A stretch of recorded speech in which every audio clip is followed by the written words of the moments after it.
Everybody is looking for answers about the universe. कल सुबह उठो, चाय बनाओ और अखबार पढ़ो।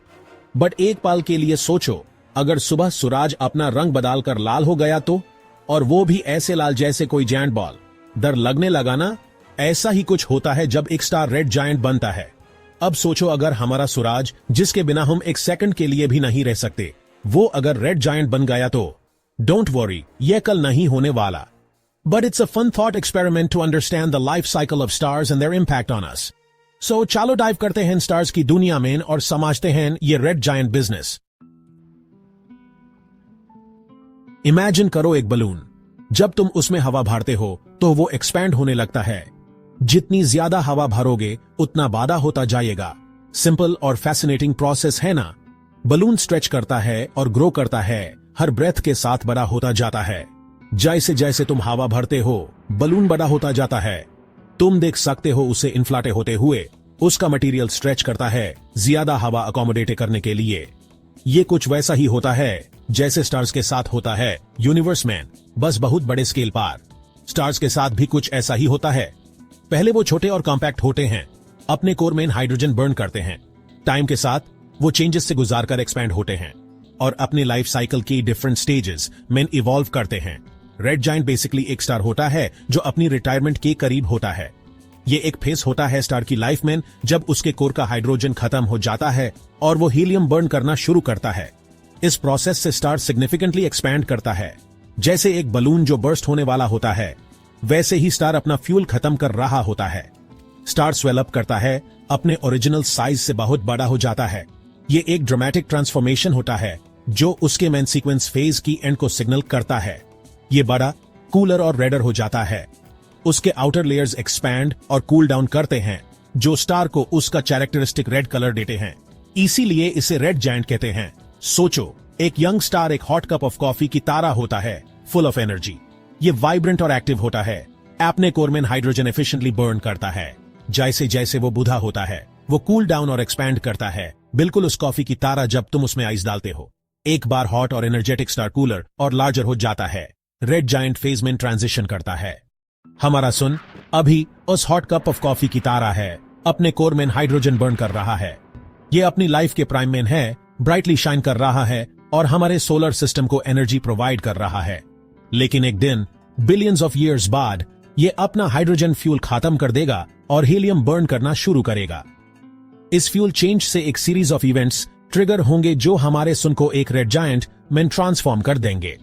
ये अपने करंट साइज से हंड्रेड्स ऑफ टाइम्स एक्सपैंड करेगा, एक रेड जायंट बन जाएगा। सन एक मैसिव, कूलर और रेडर वर्जन बन जाएगा अपने आप का, अपने स्टेलर एवोल्यूशन के फाइनल स्टेजेस को मार्क करता हुआ। तो ये ट्रांसफॉर्मेशन होता कैसे है? चलिए इस सफर को समझते हैं। ये एक स्लो डांस की तरह है जो बिलियंस ऑफ ईयर्स लेता है।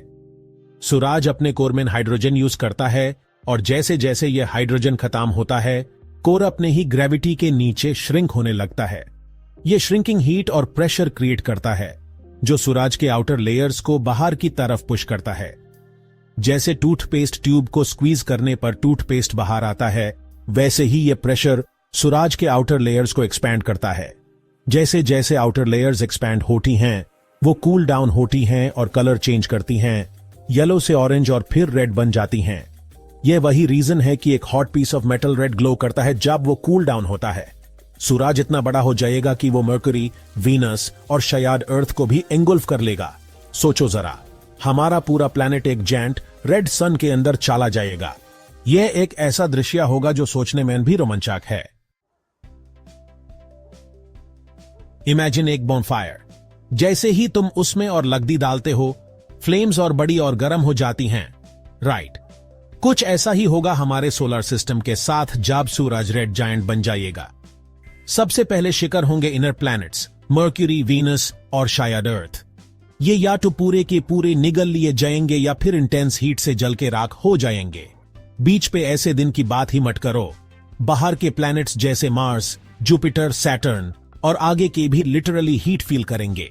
इंक्रीज्ड रेडिएशन से उनकी एटमॉस्फेयर्स बॉयल हो जाएंगी और सरफेस पे जो भी आइस है वो मेल्ट हो जाएगी। ये एक कॉस्मिक मेकओवर होगा, but not the kind you'd want.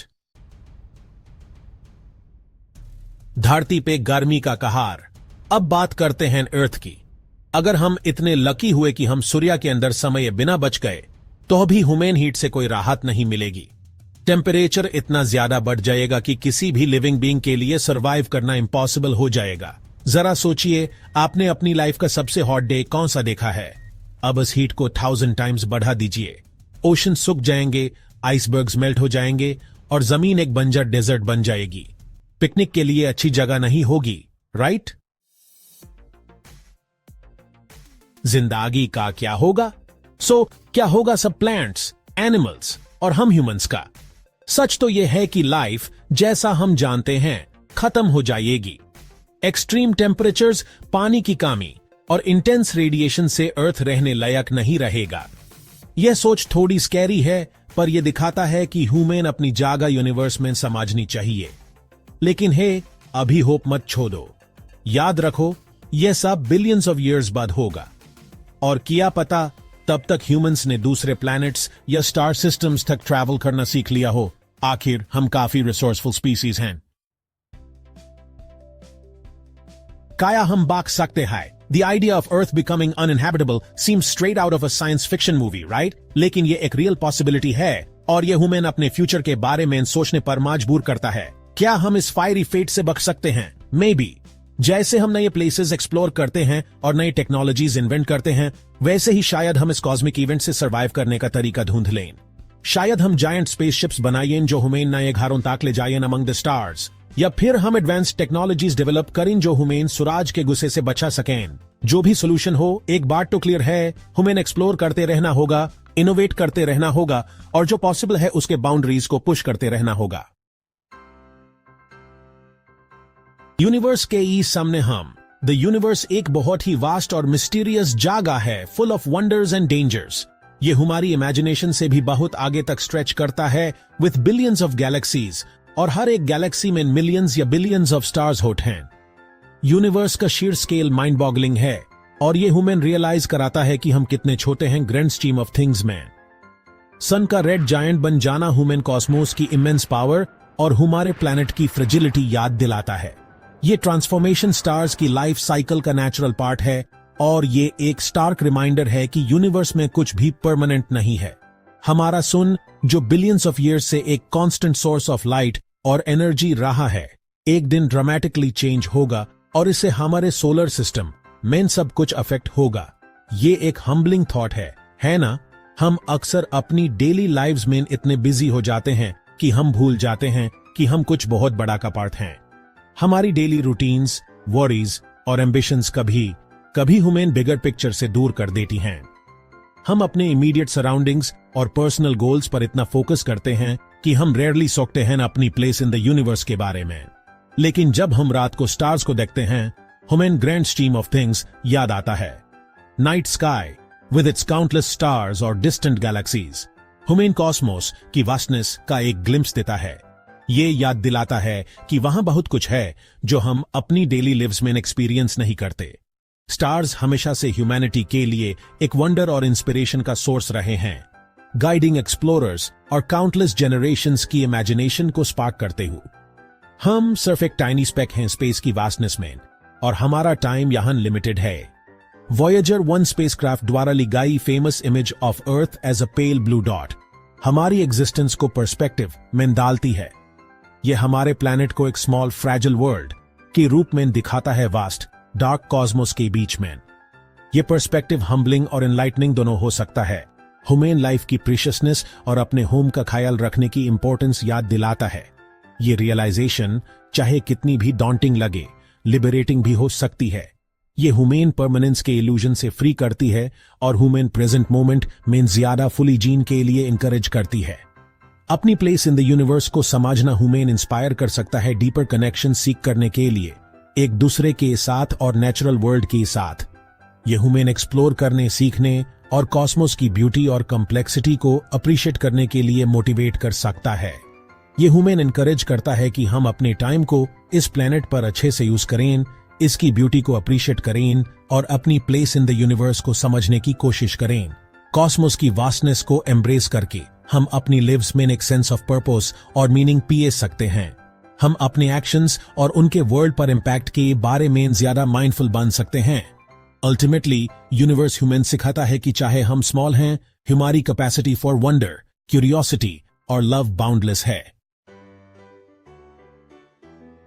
आगे क्या? फ्यूचर में क्या होगा? यह सवाल हमेशा से इंसान को इंट्रिगेट करता आया है। ह्यूमन अननोन एक्सप्लोर करने और अपनी अंडरस्टैंडिंग की बाउंड्रीज पुश करने के लिए ड्राइव करता है। हम फ्यूचर को सर्टेनिटी के साथ प्रेडिक्ट नहीं कर सकते, लेकिन एक चीज पक्की है, यूनिवर्स कॉन्स्टेंटली चेंज हो रहा है और हम भी। हर दिन नए डिस्कवरीज होती हैं और हमारी कॉस्मोस की नॉलेज एक्सपैंड होती है। From the tiniest particles to the vast expanse of galaxies, universe एक डायनामिक और एवर इवॉल्विंग एंटिटी है। सन का रेड जायंट में ट्रांसफॉर्म होना सिर्फ एक चैप्टर है कॉस्मोस की ऑनगोइंग स्टोरी में। यह ट्रांसफॉर्मेशन हमारे सोलर सिस्टम पर प्रोफाउंड इफेक्ट्स डालेगा, प्लैनेट्स और मून्स की फेट को पोटेंशियली ऑल्टर करेगा। यह ह्यूमन यूनिवर्स की इंपरमानेंस और कांस्टेंट फ्लक्स का रिमाइंडर देता है। जैसे जैसे हम एक्सप्लोर और लर्न करते रहेंगे, ह्यूमन अनडाउटेडली नए चैलेंजेस फेस करने पड़ेंगे और नए वंडर्स डिस्कवर करेंगे। नॉलेज का क्वेस्ट एक नेवर एंडिंग जर्नी है, filled with both triumphs and setbacks. Her mission, her experiment human एक स्टेप क्लोजर ले जाता है यूनिवर्स की मिस्ट्रीज को अंडरस्टैंड करने के लिए। कि ये है कि हम इन चैलेंजेस को क्यूरियोसिटी, इंजेन्युइटी और सेंस ऑफ वंडर के साथ अप्रोच करें। हमारी एबिलिटी टू इनोवेट और अडेप्ट क्रूशल होगी इन ऑब्स्टिकल्स को ओवरकम करने में जो आगे हैं। नेक्स्ट जनरेशन ऑफ एक्सप्लोरर्स और साइंटिस्ट फाउंडेशंस पर बिल्ड करेगी जो हम आज ले कर रहे हैं और बाउंड्रीज को और भी पुश करेगी। आखिर में हम इस ग्रैंड कॉस्मिक डांस का पार्ट हैं और हमारे स्टेप्स को काउंट करना हमारे हाथ में है। हमारे आज की एक्शंस फ्यूचर शेप करेंगे हमारी स्पीसीज और हमारी प्लेस इन द यूनिवर्स के लिए। By fostering a sense of wonder और पैशन फॉर डिस्कवरी, हम फ्यूचर जनरेशंस को इंस्पायर कर सकते हैं इस जर्नी को कंटिन्यू करने के लिए। ग्रेट कार्ल सागन को कोट करते हुए, somewhere something incredible is waiting to be known. उनके वर्ड्स ह्यूमन रिमाइंड करते हैं एंडलेस पॉसिबिलिटीज के बारे में जो आगे हैं और importance of maintaining our sense of curiosity और वंडर। तो चलो एक्सप्लोर करते रहें, सीखते रहें और स्टार्स को रीच करते रहें। फ्यूचर वास्ट और फुल ऑफ पोटेंशियल है और ये हमारे हाथ में है कि हम अपॉर्चुनिटीज को सीज करें जो हमारे रास्ते में आती हैं। साथ मिलकर हम यूनिवर्स की सीक्रेट्स अनकवर कर सकते हैं और एक ब्राइटर टुमारो के लिए रास्ता बना सकते हैं। अगर आपको ये जर्नी थ्रू द कॉस्मोस पसंद आई तो लाइक, कमेंट और शेयर करना ना भूलें। स्पेस फैक्ट फ्यूजन को सब्सक्राइब करें for more fascinating content about the universe. चलो मिलकर एक्सप्लोर करते हैं।